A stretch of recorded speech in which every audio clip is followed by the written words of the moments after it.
আরে আমার বন্ধুগুলো তো সব এক একটা করে মরে গেল কেমিক্যাল জলে। এবার হয়তো আমিও কেমিক্যাল জলে মারা যাব। আরে কে তুমি? আমাদের টমেটো বাগানে কি করছো তুমি? চলে যাও এখান থেকে। আরে আমি তোদেরকে বাঁচাতে এসেছি। এই মাটির মধ্যে যতটা নোংরা কেমিক্যাল জল আছে সবাইকে আমি মেরে ফেলে দেবো।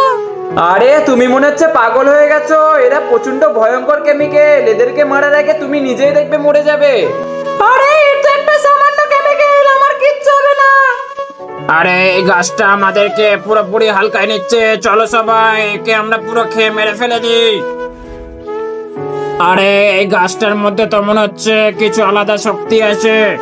হ্যাঁ একদম, তোরা ঠিক বুঝতে পেরেছিস। আমার মধ্যে একটু আলাদাই শক্তি আছে। এবার থেকে আমি টমেটো গাছকে কিচ্ছু হতে দেবো না। সবাই চলো, এখানে আর বেশিক্ষণ থাকা যাবে না। ও তুমি আমাদের টমেটো বাগানে এসে তো আমাদের টমেটো গাছগুলোকে সবাইকে বাঁচিয়ে দিয়েছো। তো বন্ধুরা, তারপর যেটা হলো সেটা দেখার আগে তোমরা টাকাকে ভালোবাসো না মাকে, মাকে ভালোবাসে থাকলে একটা লাইক আর চ্যানেলটাকে সাবস্ক্রাইব করে দিয়েছো।